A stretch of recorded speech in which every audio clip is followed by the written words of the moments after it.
been decided randomly because I have like one of these like roulettes, so I just spun it in. Sorry guys. Sure, sure, Albert. So Team Rajoelina, you can start about a minute in length. I'm gonna have a timer. Um, so please get started in three, two, one. Wait, wait, Go wait, quick. wait, wait, wait, wait, wait. Start again, please. Sorry. All Okay, right. whenever you're ready, you can start. Okay. Wait, can you tell me when? Now. Okay. Ladies and gentlemen, the choice before us is clear. Offer a leader genuinely committed to enhancing both Madagascar economy and society, as opposed to someone entangled in numerous illegal activities and self-serving pursuits. Matters that my esteemed foreigner Elena will elaborate on afterwards. Now, standing on our side, according to the official website of Southern African Development Country, it is said that the president said Madagascar intends to increase rice production by 25% to ensure national food security and surplus for the export market. Not only that, he added that the government introduced the One District, One Factory program, which is aimed at revitalizing the local industry by establishing at least one factory in each of the country's 119 districts. So far, government has established factories in 45 districts.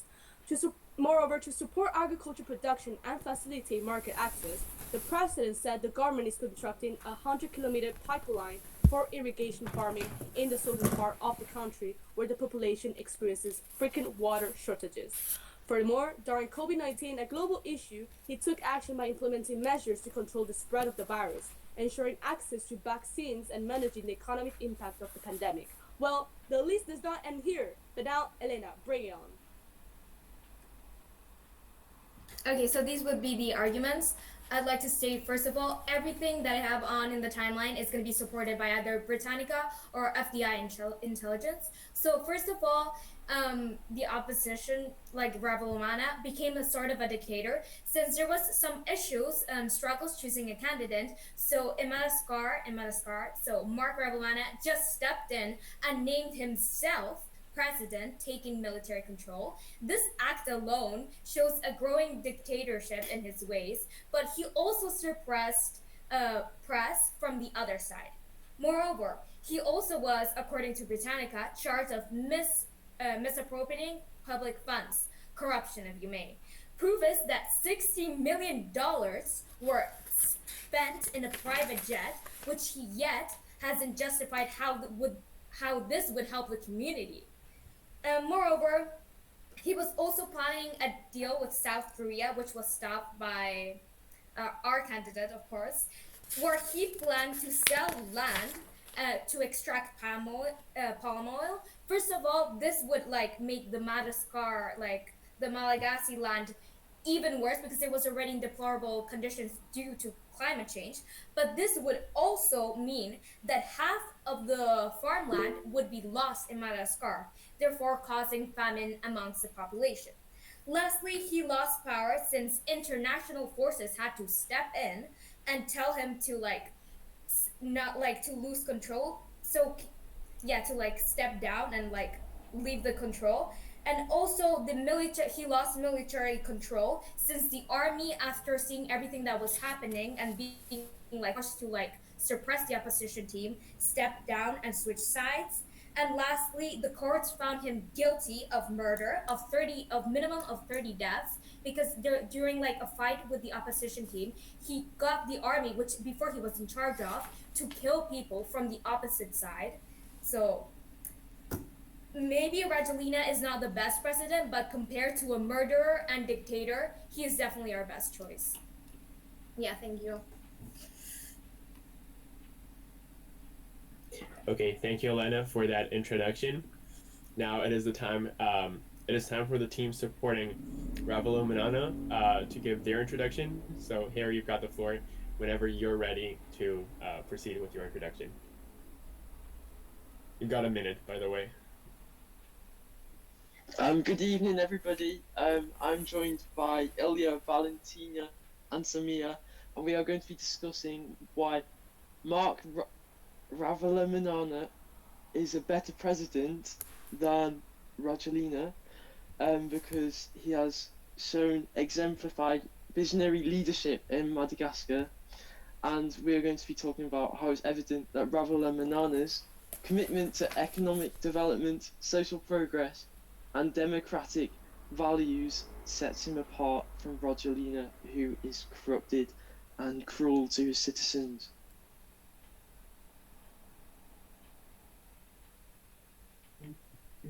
Thank you, Harry, for your introduction.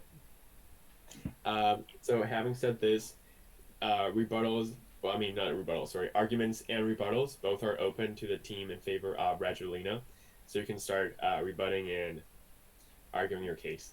You've got 3 minutes per argument. Wait. We rebuttal now.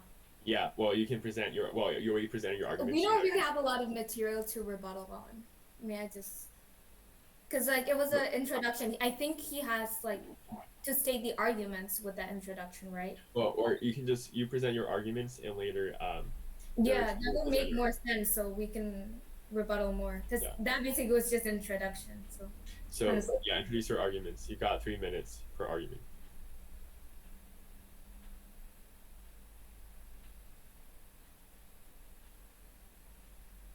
Who's doing this? Wait? Pardon? Oh, wait, what's the question? I don't know what's happening. Oh, well, now Elena and Etienne will introduce their arguments. Wait, no, we already introduced our argument. Yeah, we already introduced. We did an introduction. That's why our introduction was so long, because we had introduction. Yeah. Okay, Mixed so- I with stated our first the argument. arguments that are go in favor of our group, and then she stated Yeah. the things that go against The your things that position. go against.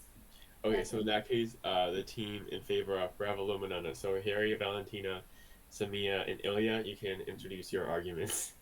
you can get started in 3, 2, 1. Okay, our first argument is that Rajoelina has had a lot of problems in his leadership styles, especially when it comes to his environmental policies. Famine has grown a lot due to the state of the country in regards to climate change, and that has led to a lot of people struggling with either affording food or just eating in general, and that has led to a lot of famine. And therefore this shows how his environmental policies are not suitable for the state of the country. And furthermore, he does, like, his leadership styles has shown a lot of political instability as shown through his policies. I yield my time. Okay, so now the second argument from the same team can be introduced. Samia, Harry, or Ilya, you can introduce your second, third, etc. arguments.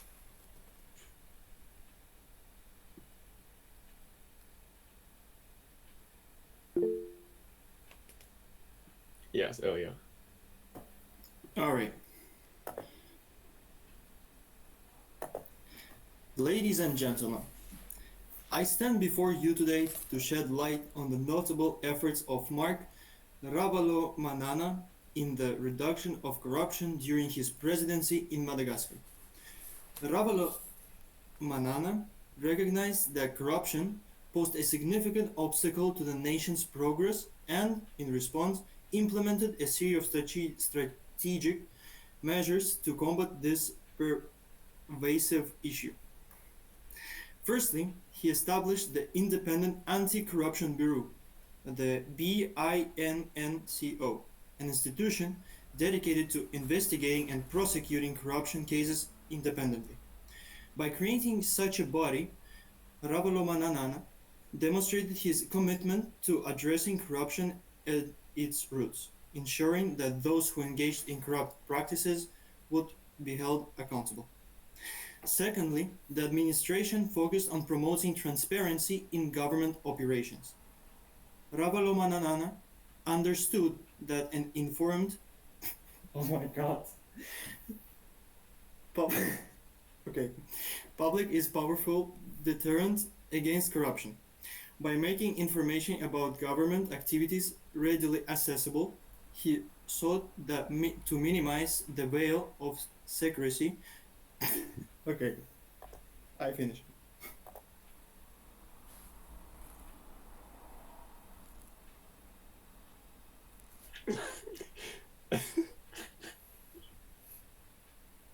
That was not great. I'm sorry. Wait, I didn't get the last point. What? Ilya, would you like to Alright, repeat sorry, that? sorry, guys. Okay. My bad. If you want, I can continue, sir. It's just I was laughing at the name. I like the way I pronounce his name. I'm really bad at it. The judge is away, by the way. Oh, Yeah, I saw. Did he get like fed up with us? So he just left. yeah. I think he disliked the way I pronounce his name. I was talking At this related. point, just you be the judge, Albert. There's no point of bringing another one. And also, Yeah. he looks unprofessional. He was just moving his phone around like he has I butter on his hands or know. something, bro. Okay, guys, let's focus on the debate. So, to continue, Ilya, if you want to restate your point, Yeah. if not, the other side has time to rebut the arguments now. Yeah. Well, I have. Well. Okay. So, furthermore, the president took steps to reorganize the government, streamlining processes and reducing bureaucracy. This has not only increased efficiency but also curtailed opportunities for corruption to flourish within the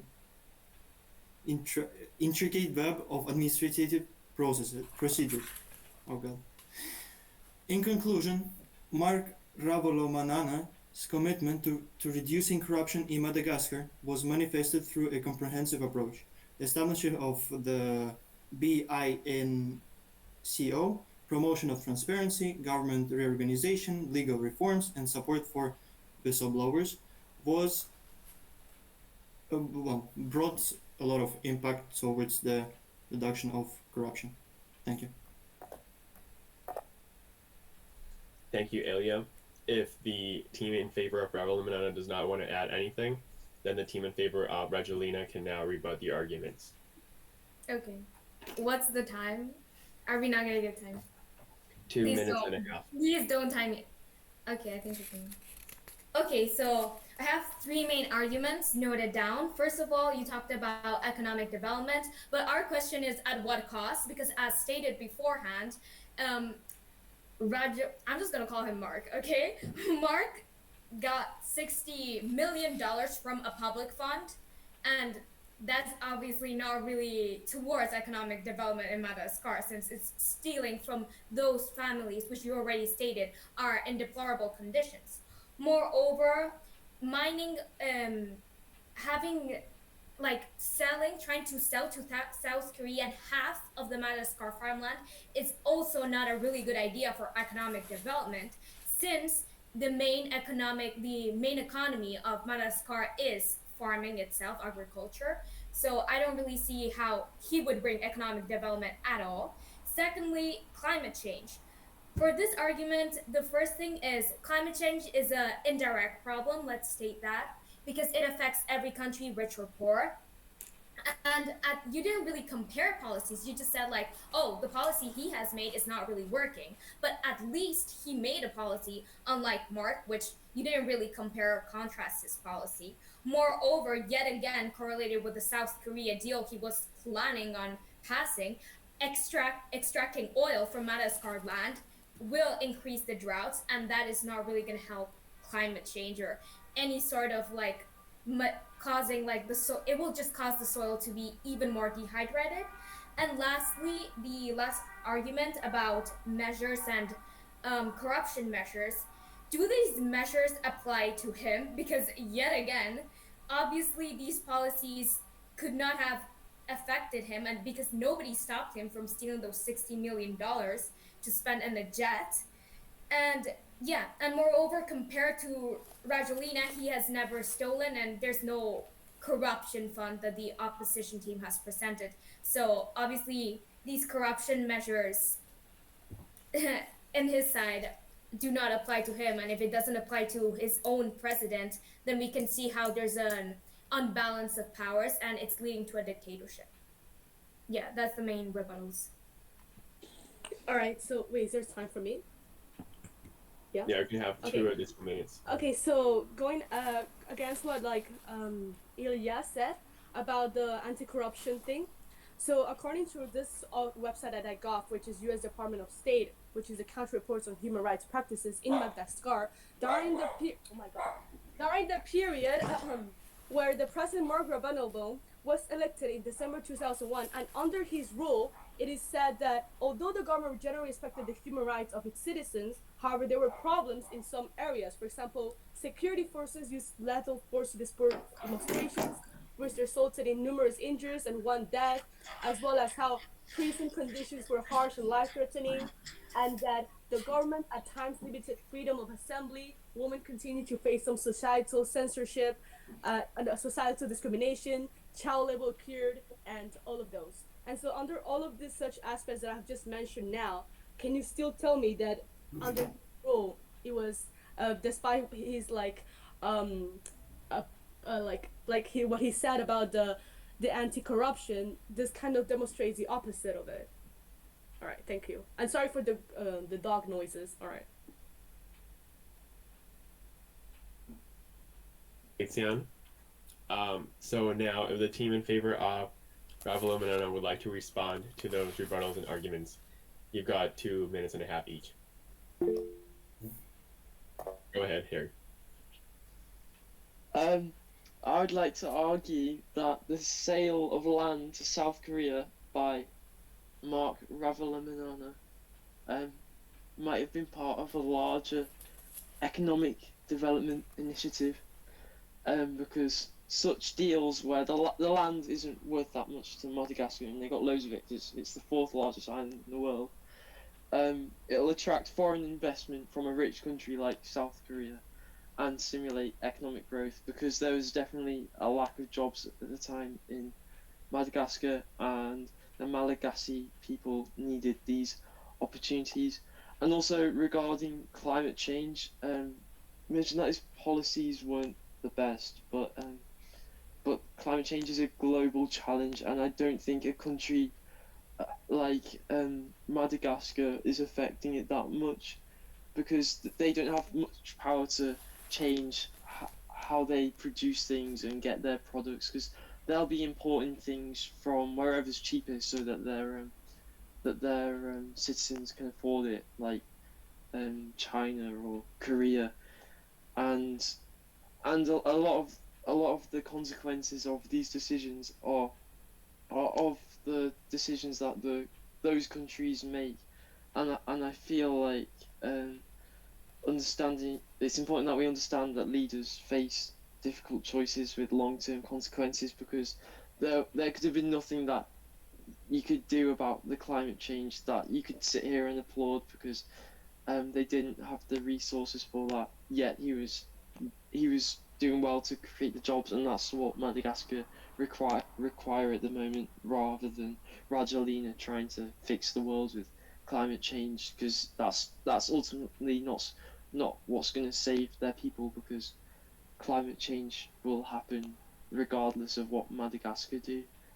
Even though it might help to be more sustainable, they don't have the power, and Ravalomanana will direct them in the right direction.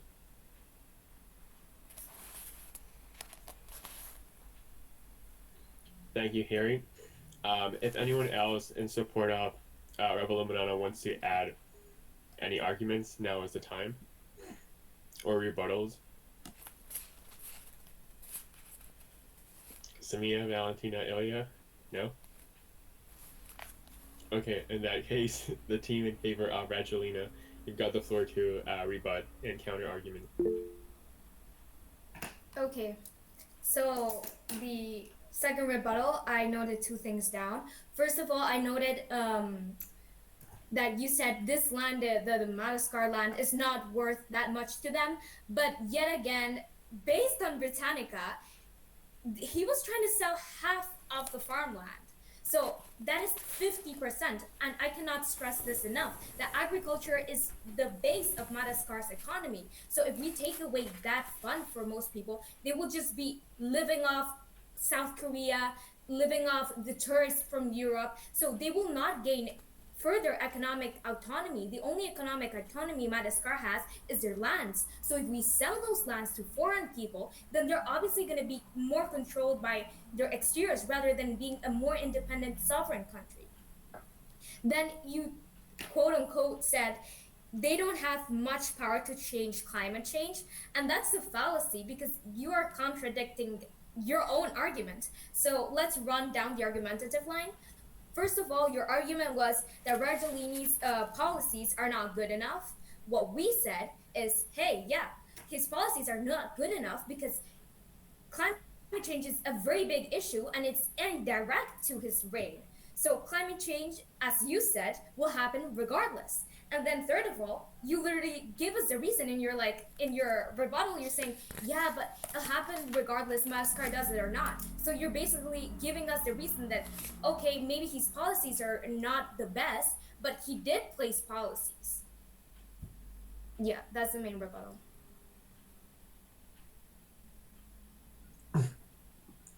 Okay, thank you, Elena. Now, anyone in favor of Rajoelina wants to add anything?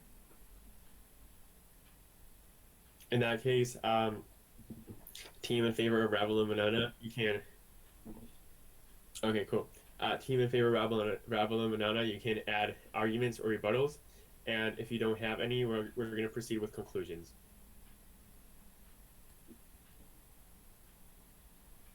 If there's no rebuttals, no arguments, then team in favor of Ravalomanana, you can proceed with your conclusion.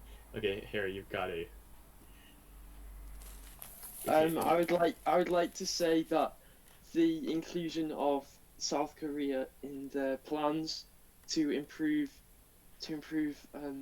Madagascar will help the education and the healthcare because lots of technology comes from South Korea, and that Ravalomanana prioritize education and healthcare, and that is the step that they need in order to learn more efficient agriculture methods, and that can be helped by the South Koreans, because at the moment they need help. They can't stay on their own because they're being affected by the rest of the world with climate change, like destroying their farmlands with the complete lack of rain. So that they need help from the rest of the world to solve those solutions, solve the problems, and Ravalomanana will be the person that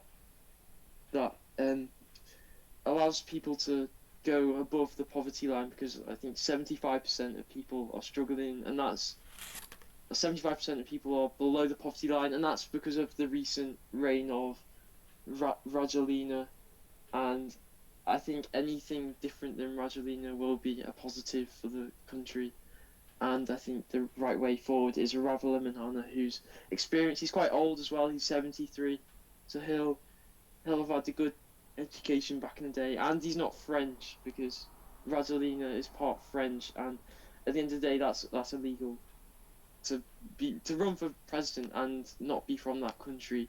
I think that insults a lot of the citizens who've lived there for generations and ingrained in the culture. Yet this guy who wants to lead them goes and leaves and wants to be French, as if he wants to be part of a different country, and that he sees France as better. And it's important for the Malagasy people that they believe in themselves and that they don't feel like France is superior to them, because that's what Rajoelina is implying by trying to get that citizenship. And Ravalomanana will be more he'll relate to the locals more, and the Malagasys, and he'll be better than Rajoelina.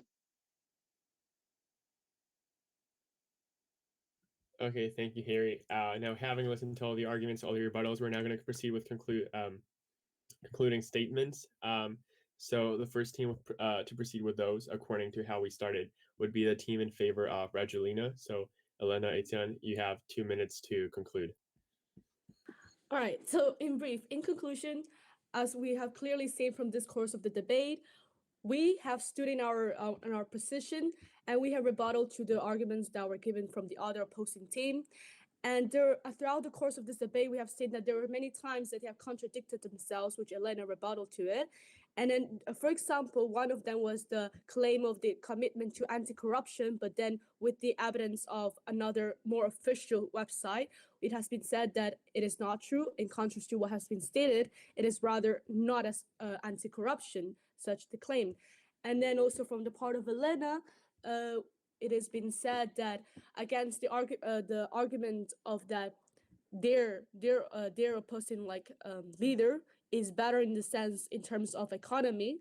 We have said that, oh well, he has took so much debt of for his own personal reason, which was 16 million, right, Helena? 16 million for his own personal use, and that is clearly not a good example for someone who says that he's great in this field.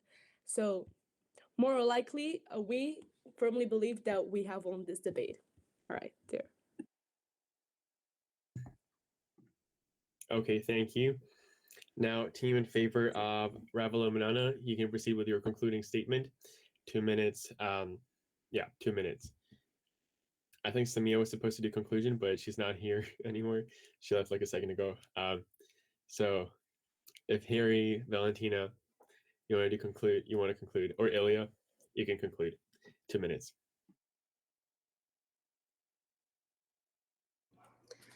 Okay, in conclusion, our team believes that Ravalomanana is the better candidate because of his expertise in the area and his democratic legitimacy, and this is because he was overpowered during the coup, but ousted during the coup, and this shows how Rajoelina in a way hindered the democracy that had been stated. And throughout it all, Ravalomanana has also had a lot of economic expertise due to the fact that he is the owner of one of the largest domestically Madagascar owned businesses, and therefore we believe that he would be a better candidate. And the fact that Rajoelina has been president for 2 terms already would can lead to a more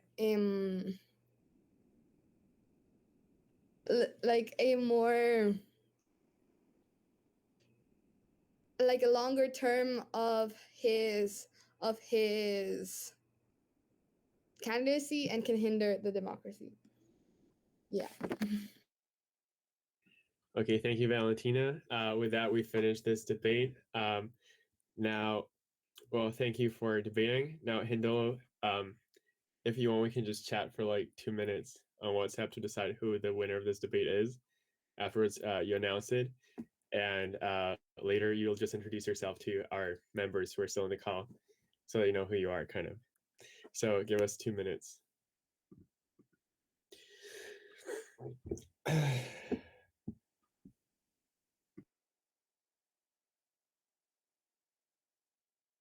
I don't think you were supposed to hear that, me exhaling, but whatever.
Who do you guys think won the debate?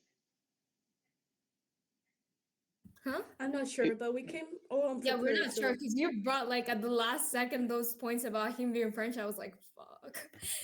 There it goes. Elena, Drop the bomb. Yeah, I forgot to mention that earlier because that's like a massive thing that they all hate That's like him the for. best point. Like Yeah. anytime we're like, oh my god, if they say this, we're gonna have to spend like minimum 1 minute just like addressing that. Yeah, I wish I'd researched it more. 'Cause Honestly, now I don't know because I was like hoping you didn't bring it, but last minute you threw it there, and I was like, Elena, why are you emphasizing it on the last minute where they're deciding the winners? Like, "Es que en el último momento." I didn't have like time to even rebuttal. nah, but I think you guys all Did did they just very leave? good. Yeah. Did the judge leave again? Wait, where are you from, Harry Med? He left. Um, That's I'm Oh, from no. Wales. sorry. From Wales. It's next From to Wales. England. Oh, England. Oh, so you have the British accent. Yeah. Seriously. Do you listen to me? No, it's because I always want the British accent, but it's so hard. But Why is it difficult? I don't know. Maybe I don't know. And Valentina, where are you from? I was born in Costa Rica, but right now I live in Oh. El Salvador. That's interesting. Oh, nice. Because I saw you were like born, and I was like, Oh, by the way, you have great illumination from your room. I have a huge window. It feels like I'm in heaven when I look at you. In heaven. Mine looks like mine is too green. It's like creepy. And mine Like, is black. it looks like a back room. Oh yeah, it does. Yeah, right? Like the lighting is just too yellow. But you look like the saint is there to save the back room. What is a back room? Bro, Like- dude, you don't know that. Do you not know like the SCPs and like those like creepy stuff? You know the game of the back rooms? Don't you realize that it's trending? Search it up. Search up back room.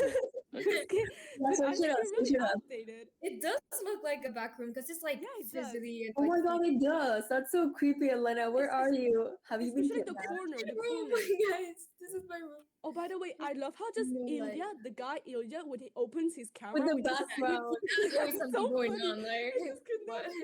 Like it was just like Wait, he what happened? You always You have with your- something going on as a yeah, background. yeah. In the It's background. like so chaotic. Yeah, well, You my cannot TV. put on like his camera and speak like a normal person, you know, with a normal background on. No, he looks like an FBI, a secret FBI with his sunglasses in the middle of the street or something. I thought you were gonna say like the mafia or something. Hold on. Mafia. No, bro, he looks so suspicious. He could look like a hacker as well. So yeah. I honestly hope the motions are gonna get better because I know. Cause like he just came up with it the last minute. He was like, okay, yeah, so first- definitely. he was like, okay, so let's select the best candidate, and now like, okay, choose between these two, bro. Like you need to be decisive. So yeah, Like there's things going on. Like he's just not looking. yeah. God. It's okay. He's a beginner yet. It's alright. It's his first. I know he's in the core. I know. I'm just doing this on purpose. And Alright. Isabel, huh? Do you have to do homework?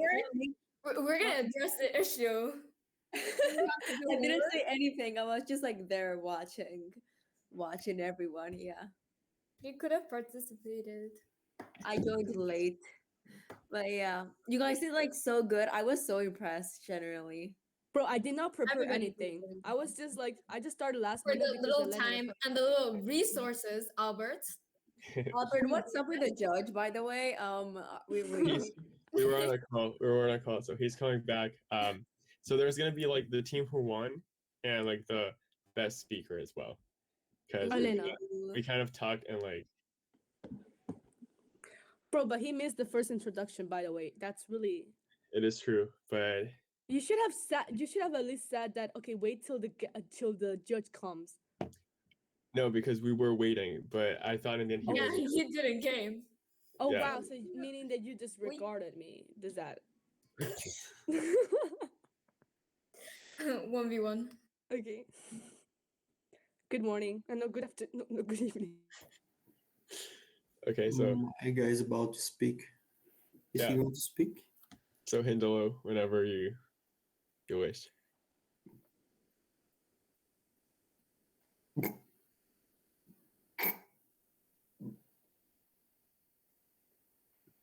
Everyone apart from Hindolo, please mute One mute second. yourselves so we can hear properly.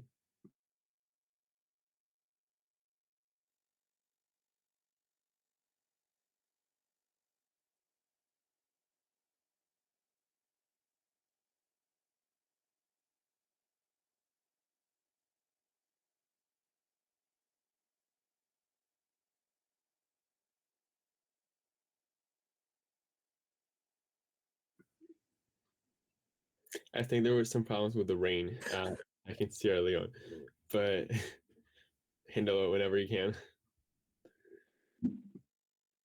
Hello, good evening.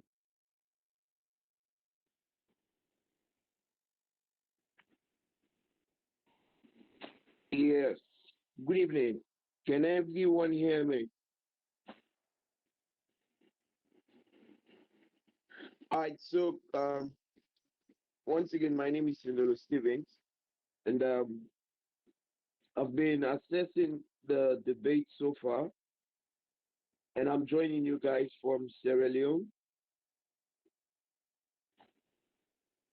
the western part of Africa. So it's been great so far. It's been an amazing debate session. And one thing that I truly do appreciate is to say thanks to Albert for joining in and then for letting me on this particular topic that has to do with the upcoming elections in Madagascar. Um, as someone who is in love with public speaking and debate sessions, and with my organization, the Eloquent Hub, with the assessment of what I just heard from the various speakers, it's formed an alignment with current issues. And of course, I've been hearing a lot of discussions from Elena, Valentina. They've been putting up huge and discussions. And then there is another guy who came in just a few minutes ago, because it's very important as young people we understand what it means to be in the mainstream politics and how do we participate, how do we make ourselves useful and much more reliable when it comes to political affairs.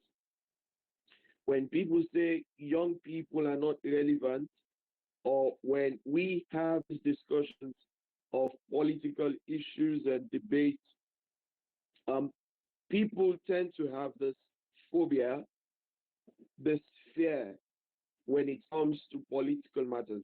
And what I've seen from most of the speakers is the audacity to speak out, knowing the issues, the confidence to address pending issues in Madagascar. I mean, it has been top notch from all of you guys. And once again, I would like to say it's very important as young people, if we want to observe the mainstream politics, if we want to participate in affairs that cuts across right around the world, we need to know exactly where to start. We need to know the issues. We need to understand the problems, because we cannot address issues if we don't know where they come from. We cannot have solutions as young people if we do not understand history of these nations when it comes to their politics or whatever has happened in the past. Because if we want to know the present and prepare for the future, we first of all need to understand the past. And Helena, Valentina, the other guy that spoke, Aitan, Ilya, Harry, they've been talking about issues that are pertinent to nation building. And as young people, participating in events that has to do with the affairs of very much relevant. And we should not miss the fact that arguing or debating amongst ourselves and then having the issues at hand, see how we participate are very solid. One thing that I love about this session is the argumentation among the debaters, how you address the issues, as in the reporters have been hearing.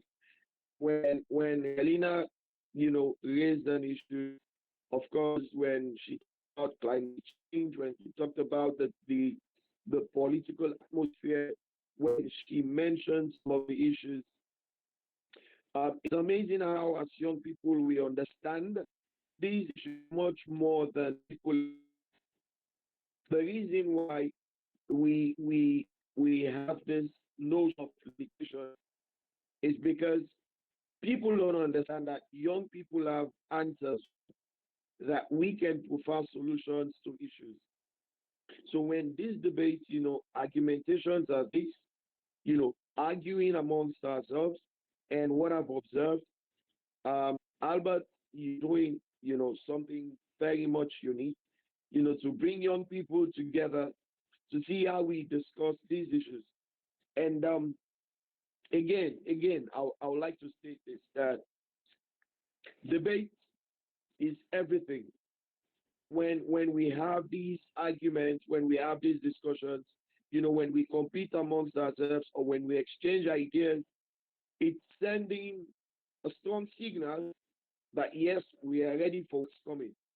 It's sending a strong signal that we have the tendencies of providing solutions to all of these things. So, starting with Madagascar with regards to the upcoming elections, what are the issues, the problems, what has happened in the past, and how do we provide solutions? Of course, when it comes to climate change, when it comes to good governance, when it comes to the affairs of young people in Madagascar, when it comes to their welfare, when it comes to issues that has to do with nation building. Young people must take the, and what I've heard so far from all of the debaters, of course, the introductory aspect has been amazing because as debaters, first thing that is very important to the audience is the introductory aspect. How do you lay the premise? How do you address the issues? You need to have an introduction, give the audience a brief background about the political atmosphere of Madagascar, what has happened in the past, what is happening in the present, and how do you address the future moving forward. So it's been amazing. I've heard a lot of introductions today, this night, this evening, and the content that you've raised, even though the timing, there isn't enough time to talk on a lot of issues, but the introduction has been okay. And how you lay the premise, your content, the body of your argument or your speech or the statement that you're putting on, it must correlate. It must have an alignment with what is it that you want to talk about. And then, of course, your conclusion must always start from the introduction. The points that you've raised, you list your points, highlight them. You speak just a summary of all of what you've said. And moving forward, young people must embrace debate, public speaking. It's a way of life. In my view and in my assessment so far with regards to public speaking, it has been an amazing experience. And when I see young people participate in debate, public speaking, or trending issues, speak amongst ourselves, we address issues that has to do with nation building, youth, young people, it gives me the joy to realize that young people are striving to develop themselves. Young people are striving to be at the top of affairs. Because we must understand when people say we are the future, that's the wrong statement. No, do not consider yourself to be the future. We are the present because we know what is happening. And only if we are given the chance and the time and the space to do what we know how to do, who knows, perhaps it will be much more better than the ones leading the game. So imagine the power that we have as young people to speak on these issues. Imagine the audacity, the audacity, the confidence, the hope, the inspirations that we've built, the motivation that we have within ourselves to speak up and make things happen. It is phenomenal. It's when when Harry spoke about an issue that is occurring currently in Madagascar, and then of course what has been going on. It tells you that it's not just about the research aspect. Perhaps some of the debaters may have researched about, the trending issues in Madagascar, what is going on, how do we move forward. Since it's a debate, there must have been some sort of research, which is good, by the way. It's very important. But what is also important is offhand, from the depth of your heart, you must have passion for what you talk about. You must have passion with regards to the issues. Because when you understand the issues, you know how to address them. So, yes, amazing, amazing. It has been amazing.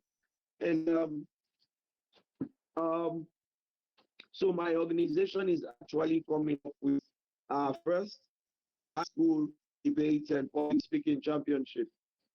And one of the things I've said over the years when it comes to young people is we must have the zest, we must have the zeal to speak out. Do not think you are too able to speak. That's a fallacy. It's totally wrong for someone to say, I'm too young to speak up, or I don't know the issues, or I don't know what to say, or how to participate in governance, or what to debate on when it comes to issues of nation building and politics. That's totally wrong. In fact, I'm against the fact that when you're someone that understands as a young person, you must participate in international politics, international relations, because as a law student, final year, becoming a lawyer very soon, I understand what it means to stand and speak and understand the issues, address the problems, you research, make a background check before you come to the public. So, guys, I've been watching all of the sessions. And once again, I would love to say thanks to Albert for filling me in on this session. And trust me, guys, this is just the start because from what I've seen so far, it's phenomenal. It's amazing. I'm happy about the fact that, when Albert told me about this session, I had to be there because I need to know and understand what it means to address the issues of another nation and how do we talk about these problems? How do we move forward as young people? How do we participate in international relations? It's been amazing. Thank you guys for all of the speeches, for all of the research work that you've done so far.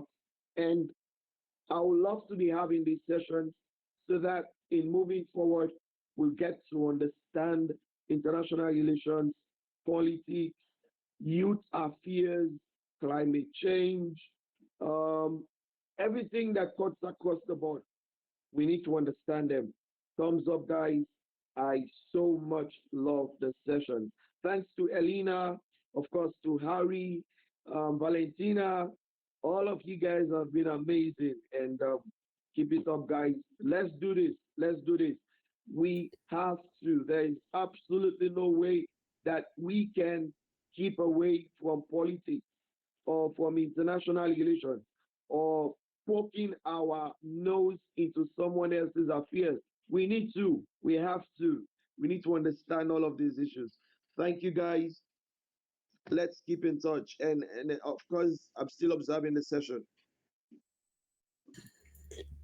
Yeah, in Hindolo, we just gotta mention what team is the winner in the end, and Okay, someone asked who's the winner. Are we done with? Are we done with? are we done with what? Sorry.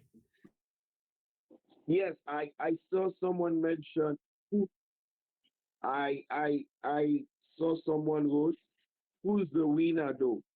Uh, I believe Albert will have to get back to me on that. If I should give my own judgment, with regards to the assessment, that will be fine. But it will be nice for Albert to assess, and then I'll make my conclusions. But independently, if you guys want me to assess who's the winner, then sure I can. It's my own personal opinion and it's my independent assessment. But when it's time for that, I'll definitely have to bring that out. Over to you, Albert. Okay, yeah. So, well, when we talked in a separate room, we did agree that generally, because of the points portrayed in the debate, there was one final point that Harry mentioned towards the end, which was the French nationality of Rajoelina. And it was true that because of the structure of the debate, the other team did not really get to rebut that argument because evidently they had to proceed with the concluding statements. But it is such an important argument because it is basically why there's so much turmoil going on in Madagascar at the moment. It is a pity we didn't develop it further, but we did agree that therefore the winning team would be the one in favor of Ravalomanana. However, we believe that the stellar speaker of today's debate is Elena, because your speeches have been amazing. As Hindolo mentioned, you're a stellar speaker. You're going to be a great lawyer, and you definitely deserve a certificate prize for all of your amazing contributions. So yeah. Thank you. Yeah, that was a really good point made, Harry. Like, Anyhow, having said Okay. that, Okay. Is Helena, is Helena reading law? sorry? Do I want to be a lawyer? Helena, are you reading law?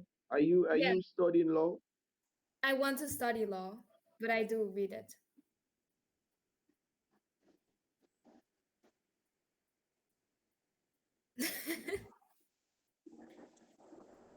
Okay, that's great. And so if I'm to make my own personal assessment, of course, I don't know if I'm kind of having a glitch. I didn't get all of what Albert said, but I saw when someone wrote, "Who's the winner though?" And if I'm to make my personal assessment, I would like to go with the speeches of Helena. I've had a lot of issues and how she structured her debate. She spoke about a lot of things that has to do with climate change, the ongoing political session, and her introduction was top notch. Even though I didn't get 100% of what you said, but I believe I got like 97%. And I was actually assessing how you speak. And guys, to all of the other speakers, you guys are great. You guys are phenomenal. You guys are amazing. But that's just one thing about debate. The judgment can at times be unfair. It can be fair as well. So I would have to go with Elena. Elena's session was good. I don't know what Albert said because I didn't get all of what Albert said. But if I'm to make my personal assessment, I would like to say I'm going in for Elena. She had a wonderful speech, and regardless of the fact that I myself I'm actually a law student. I'm in my final year, just 2 years in becoming a lawyer. So when I go to court sessions and I assess the situations to see how people structure their speech, lay their moot court competition, it's amazing that, of course, you need to have a structured speech, the background, your introduction, your statement, the body or the content, your summary or conclusion. It's very important. So a debate must always be structured. Point out the key issues. It's very important that we know the issues. Point, highlight. It's one thing for a debater to have a statement that is not well organized. So your statement must be well organized. It must fall in place. So thumbs up, guys. I love this session and I learned a lot. Just a few days ago, I was having an assessment with regards to what is happening in Nigeria. And of course, recently in the western part, Liberia just had an election and they had a new president. And I was assessing the political scope of Liberia and internationally, of course, what is happening around the world. It's amazing as young people that we participate in all of these affairs. So thumbs up, guys. I love the sessions. I love your speeches. I love the fact that you understood, what is at hand. So thank you guys so much. And let's keep having these discussions. Let's keep having these sessions so that we really get to understand how the world works and how mainstream politics operates. Thank you, guys. Okay, well, so yeah, thanks everyone for joining. Have a nice afternoon. And yeah, this is a wrap. So thank you, everyone. Let's just give ourselves a round of applause. Everyone unmute yourselves and just clap.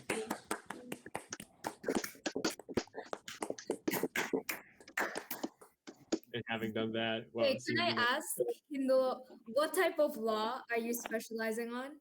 Sorry.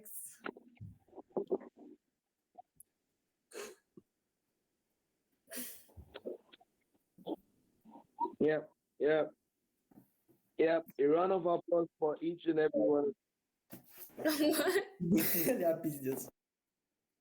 What type of law are you specializing on? What type of lawyer are you? Okay. So I love international relations. So it's diplomacy, international law and diplomacy. That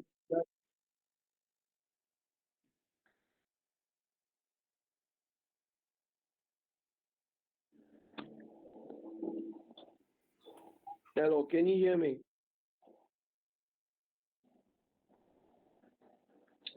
Public international law. Public international law.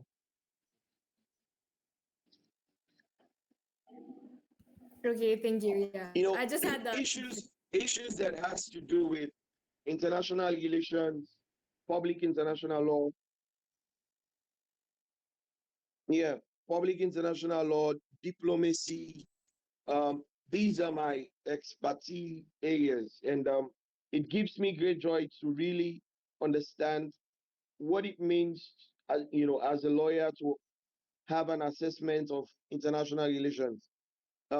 Initially, I had wanted to specialize in criminal law. I had an option between criminal law, being a criminal lawyer, or understanding the civil aspect of the law. But I get to understand that public international law is everything. It gives an understanding of the law between nations, international countries, and then, of course, diplomacy. Law, when it comes to diplomacy and international relations, it works well for me because in the long run, who knows? Perhaps I may become a politician one day. but but as a lawyer, I know what it means to understand international law, public international law, and how these laws works between and amongst nations. So, for instance, if I want to talk about the Israel-Palestine war, there are international laws that are attached to the two countries. Public international law. Of course, what are the laws that are attached? As Israel broken any law, has Palestine broken any law? So public international law gives you the understanding of the laws that operate between and amongst nations. So that is why, as a would-be lawyer, it gives me great pleasure to understand what it means to participate in international law. And of course, human rights law, because in all of public international law, there are some aspects of human rights law involved. And when you talk about human rights law, of course, you need to understand conflict of laws. When there are conflicts in nations, between countries, human rights law comes into play. It comes into action. So yes, I so love the aspect of having an understanding of public international law, and then of course having the notion of as a young person, as a youth, getting to understand how these laws operate between and amongst nations.